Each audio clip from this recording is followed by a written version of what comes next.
দুঃখজনক যে গণ অধিকার পরিষদকে আমরা একটা পার্টি হিসেবে ফর্ম করতে পারি নাই। মানে এটা একটা ব্যক্তির বাণিজ্যিক প্রজেক্ট হয়ে গেছে। সেই ব্যক্তি এখান থেকে অর্থ ইনকাম করে এবং যদি আমি পাই এ জানে না জবাই করবো, মাদার চোদ তোর জবাই করবো। আমি আল্লাহর কসম করে বলতে যে আমি যদি কোনোদিন তোর সামনে পাই, কি বলছো দেখ, তোর বউ কি পোস্ট করতে দেখ, তুই দেখ এখানে ওইখানে কুকি চিনের পেজে নুরুল হক নূরকে নিয়ে পোস্ট করছে। আসসালামু আলাইকুম সুপ্রিয় দর্শক বন্ধুরা, গণ অধিকার পরিষদে যে অস্থিরতা সৃষ্টি হয়েছে তাতেই বোঝা যাচ্ছে গণ অধিকার পরিষদ আর আগের মতো স্বাভাবিক হবে না। দর্শক বন্ধুরা, গণ অধিকার পরিষদের নেতা বিপি নুরুল হক নূরের উপর নানা অভিযোগ উঠেছে।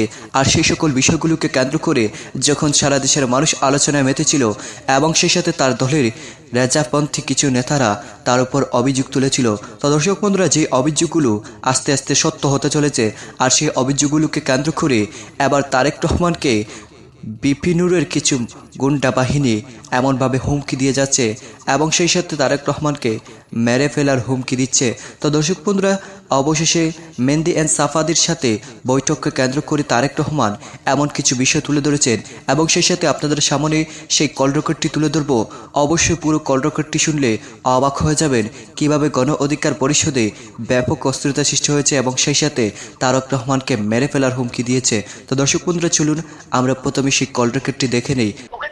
এ জানে না জবাই করবো, মাদার চোদ তোর জবাই করবো। আমি আল্লাহর কসম করে বলতে যে আমি যদি কোনোদিন তোর সামনে পাই, কি বলছো দেখ, তোর বউ কি পোস্ট করতে দেখ, তুই দেখ এখানে ওইখানে কুকি চিনের পেজে নুরুল হক নূরকে নিয়ে পোস্ট করছে। আমি সেটাই বলছি যে তাকে নিয়ে তারা কেন পোস্ট করলো। কেউ যদি জনপ্রিয় হয় তাহলে সেই জনপ্রিয় লোককে নিয়ে কিছু বলা যাবে না। এই যে ময়মনসিংহের এমপি মুক্তিযোদ্ধা, সে ধর্ষণের অভিযোগে অভিযুক্ত, তাকে নিয়ে বলা যাবে না।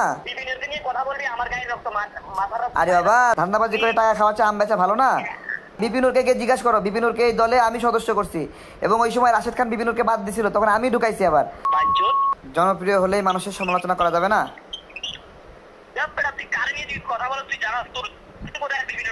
সারা পৃথিবীর মানুষ, সারা দেশের মানুষ, সারা বিশ্বের মানুষ বিপিনুরকে চিনে। তুই বিপিনুর নিয়ে কথা তোর কয়জনে চিনি রে বেটা? তুই বিপিনুরের পিছনে জায়গা রেখে তুই আজকে এত বড় হইছ, তোর সোশ্যাল মিডিয়ায় তোর জায়গা হয়েছে না। তোর বিপিনুরকে তো আমি এই দলে সদস্য করছি। বিপিনুরের পিছনে থাকি মানে আমি এই দলে বিপিনুরকে সদস্য করছি। তুই প্রতিষ্ঠা করছিস, তুই বিপিনুরের এই সংগঠন আনছিস, তোর থেকে চিনিও না পাইছ। আমি সদস্য করছি। আমি বেটা তোর কেউ চিনে নাকি? শোন, আমারে না চিনলে কি হবে? আমারে তো বিপিনুরে চিনে, চিনবে না কেন? ওকে যদি আমি পাই, এ জানে না জবাই করবো, মাদার চোদ তোর জবাই করবো। আমি আল্লাহর কসম করে বলতে যে আমি যদি কোনোদিন তোর সামনে পাই, দেখি এত প্রেম না, এত প্রেম। তুই কিভাবে বললি কুকি সিং এর সাথে বিপিনুরের হাত আছে? আমি বলছি কই? তুই বলছস তোর বউ তামিন, তোর বউ শিকার ইয়ে আইডিতে দেখ, তোর বউ কি বলছি? আমি কি বলছি? কি বলছস দেখ, তোর বউ কি পোস্ট করতে দেখ, তুই দেখ এখানে ওইখানে কুকি চিনের পেজে নুরুল হক নূরকে নিয়ে পোস্ট করছে। আমি সেটাই বলছি যে তাকে নিয়ে তারা কেন পোস্ট করলো। তারা কেন পোস্ট করলো? বিপিনুর নিয়ে তো দেখতেছি তুই যেভাবে লাগছস, তুই দলের তুই মির্জাফর, এটা তোর। আরে বাবা, আমরা তো মোসাদের সঙ্গে দেখা করি নাই, আমরা তো ইসরায়েলের সাথে বন্ধুত্ব করি নাই, আমরা তো। আরে বাবা, মোসাদের সঙ্গে দেখা করলে কি হয় সেটা তোমরা বলো। আমরা মোসাদের সঙ্গে দেখা করার ফলে তার সঙ্গে রাজনীতি করব না, এটা আমাদের অধিকার, এটা আমাদের অধিকার। আরে বাবা, কেউ যদি জনপ্রিয় হয় তাহলে সেই জনপ্রিয় লোককে নিয়ে কিছু বলা যাবে না।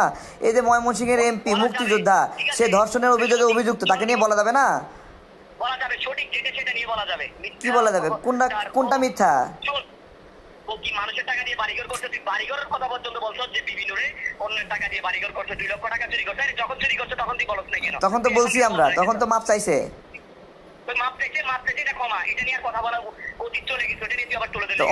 অনেকবার মাপ চাইতে প্রকাশ করতে হবে না, জাতিকে জানাতে হবে না? এটা কি মাল? আরে বাবা, মানে তোমরা যদি 1 লাখ মানুষ চিল্লাচিল্লি করো তাহলে কি বিপিনুর সঠিক হয়ে যাবে? তোমরা 1 লাখ মানুষ চিল্লাচিল্লি করছো, 1 লাখ মানুষ কমেন্ট করতেছো, তাহলে কি সঠিক হয়ে যাবে? এই যে ভারতের হাই কমিশনে গিয়ে রয়ের সঙ্গে যায় মিটিং করলো, 1 লাখ মানুষ চিল্লাচিল্লি, বাইরে ভারতের বিরুদ্ধে কি পকর। আরে ভাই, আমি কেন করব? আমরা তো, এরা তো আমাদের দেশের শত্রু, এদের সঙ্গে কেন আমি বন্ধুত্ব করব? বাইরে এসে মাইকে বক করবে আর ভিতরে গিয়ে ভারতের সঙ্গে গোপন বৈঠক করবে, এটা তো হতে পারে না ভাই। আমরা এই রাজনীতি করি না। তোমার করার ইচ্ছা তুমি করো গিয়ে, তুমি বিপিনুরের লেজ লাগে থাকো, আমার কোনো সমস্যা নাই। তুমি আমাকে কেন ফোন দিছো ভাই? বিরক্ত করতেছো এখানে। আরে বাবা, তোমার রক্ত মাথায় উঠবে না পায়ে উঠবে সেটা তোমার বিষয়, তুমি আমাকে কেন ফোন দিছো? তোকে আমি আর দেখ তোকে নিয়ে কি করি, তোরে আমি বললাম তো, আমি কসম করে বলছি তোর যদি আরে বাবা তুমি কসম করে বললেই কি আমার, তুমি তো হুমকি দিচ্ছ, এটা তো ঠিক না তো। এটা তোমার বিপিনুর এগুলো শিখাইছে? হ্যাঁ বিপিনুর এগুলো উগ্রতা শিখাইছে? তোমাকে শিখাইছে যে তুমি তোমার বাবা মা যে তো মানুষের পিছনে লাগানো, এটা তোমার আমার আব্বা আম্মা শিখাইছে সত্য কথা বলো, আমি সেটাই বলতেছি। তোমাকে যদি ঠিক আছে। দলের প্রতি এত ভালোবাসা থাকতো, এই 14 দিনে যে এই 15 দিনে যে পরিমাণ গুজব ছড়াইছে, হ্যাঁ তার কোনো হিসাব নাই। যে পরিমাণ গুজব ছড়াইছে, মিথ্যা ছড়াইছে। তারেক রহমান, ঠিক আছে। তারেক রহমান শোনো তুমি, কি হয়েছে? কিভাবে বলতেছো তুমি? এখন তো তোমরা যদি এতটাই চুরি করো, তোমরা পথ হারাইছো কেন? আরে বাবা আমরা তো তার সাথে রাজনীতি করব না, তার সাথে আমাদের যায় না রে ভাই। তার সাথে, হ্যাঁ তার সাথে তোমার যায় না, ঠিক না না যায় না, আমরা এইভাবে চলি না।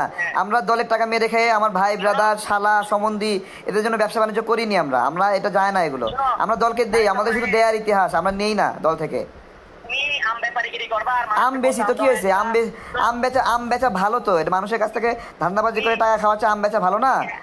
তুমি আমাকে কথা বলতে দাও না, তোমাকে আমি কথা বলতেছি। তুমি আমার কষ্টগুলো একটা আমি না তোমাকে বলছি এখন না, ঠিক আছে, তুমি কথা বলবা, তুমি কল দিয়েই তুমি বলতেছো জবাই করবা, মাইরে ভালো বা কাটে ভালো তোরে খাইছি। এগুলো কি ধরনের কথা রে ভাই? এগুলো বিপিনুর শিখাইছে নাকি এগুলো করতে? তুমি বিভিন্নকে নিয়ে উল্টাপাল্টা, তুমি মানুষকে নিয়ে মিথ্যা আরে ভাই বিপিনুর তো সারাক্ষণ আওয়ামী লীগের বিরুদ্ধে বলে, বিভিন্ন দলের জামাতের বিরুদ্ধে বলে, এর বিরুদ্ধে ওর বিরুদ্ধে বলে। তো শুধু হেই বলবে, এর বিরুদ্ধে কেউ বলতে পারবে না? না শোনা, তুমি বলতে পারবা, ঠিক আছে, তোমার হ্যাঁ? বলার উচিত না। তুমি যেহেতু দলকে এতই ভালোবাসো, তুমি দলের একজন প্রধানকে নিয়ে এভাবে কথা বলাটা তোমার ঠিক না। আরে বাবা আমি তো এর সঙ্গে রাজনীতি করব না, আমি এর সাথে যখন রাজনীতি করব না তখন তো জেনে বুঝে এর সমালোচনা করতেছি। সে যে অন্যায়গুলো করছে, যে কারণে আমার সাজানো দল বিপিনুর এই 64 জেলার মধ্যে কয়টা জেলায় গেছে, কয় জেলায় গিয়ে দল সাজাইছে? আমি গেছি 64 জেলায়। 64 জেলায় প্রত্যেক জেলায় 2 বার 4 বার করে গেছি। বিপিনুর কয়বার গেছে? আমরা মাঠ পর্যায়ে দল সাজাইছি। আমাদের সাজানো দলে আমাদের মাথা বেচা সে হলো ইসরায়েলের সঙ্গে দেখা করবে, সে ভারতের সঙ্গে দেখা করবে, এগুলোকে গোপনে যোগাযোগ রাখবে, হাসিনার সঙ্গে গিয়ে গোপনে যোগাযোগ রাখবে, আর আমরা তাকে মেনে নেব নেতা হিসেবে? না, আমরা ওইটা না। আমরা কি জিনিস এটা আমরা ভালো করে জানি, ঠিক আছে? আমাদের রক্তের সঙ্গে এই বেইমানি নাই যে দেশের মানুষের সঙ্গে এক কথা বলবো আর গোপনে গিয়ে বন্ধুত্ব করবো, এগুলো আমাদের সঙ্গে যায় না। তারেক রহমান, তুমি তো কথায় কথায় মিথ্যা কথা বলো ভাই। এই যে তুমি 64 জেলার মধ্যে সব জেলায় আসছো, তুমি কখন আমাদের চিটাং দক্ষিণ জেলায় আসছো বলো তো? সব জেলায় গেছি। এই ছাত্র অধিকার পরিষদের শুরুতে, এই অধিকার পরিষদ গঠনের শুরুতে প্রচারণা করার জন্য চট্টগ্রামে গেছি। কি কবে এগুলো উল্টাপাল্টা কথা? আমরা এটার অডিও রেকর্ড করিনি, কিন্তু আমাদেরকে সাক্ষী হিসেবে বললে আমরা ন্যায়গতভাবে বলবো যে হ্যাঁ। এবং ওই ছবির বিষয় বলেন যে আমি ছবি কনফেস করেছি, প্রোটেস্ট করেছি। আমি নিজে এখন উপলব্ধি করি যে আসলে এইভাবে কনফেস করা ঠিক হয়নি এবং এটা আমার ভুল হয়েছে।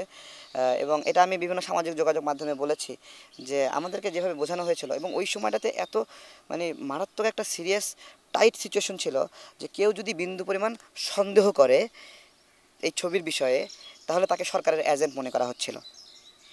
মানে সে নিজে সাক্ষাৎ করে একটা ক্রাইম করে ফেলছে, এর বিষয়ে সন্দেহ পোষণ করলেও সে সরকারের এজেন্ট হয়ে যাচ্ছে।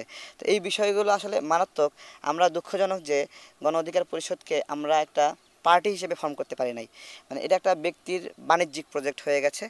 সেই ব্যক্তি এখান থেকে অর্থ ইনকাম করে এবং তার সুখ দুঃখের সাথে এই প্রজেক্টটা এখান থেকে তার ছোট ভাই সে তেলের ডিলারের হয়েছে, তার শ্যালক মাছের খামারের মালিক হয়েছে, তার বাবা বাড়ির মালিক হয়েছে। এবং 2-3 বছর আগেও তার বাবা কান্নাকাটি করে বলেছিল তারা অভাবী, তাদের একটা জমি বিক্রি করে তার সন্তানের চিকিৎসা করিয়েছে।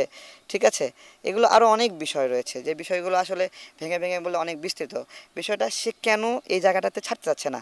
যদি নুরুল হক নূর গণ অধিকার পরিষদকে ভালোবাসতো, যে এই পার্টিটা কোটা আন্দোলনের মায়া দিয়ে, দয়া দিয়ে এবং আবেগ দিয়ে, ছাত্রদের একটা ভালোবাসা ছোঁয়া আছে এই দলে, তো এই দলটা পবিত্র থাকা উচিত। এরকম যদি সে ভালোবাসতো তাহলে এই পার্টি ছেড়ে চলে যেত। যেহেতু এই পার্টিকে সে একটু ভালোবাসে না, এটা একান্তই তার একটা ব্যবসায়িক প্রজেক্টে রূপান্তরিত হয়েছে, তো এটাকে সে ছাড়তে চায় না।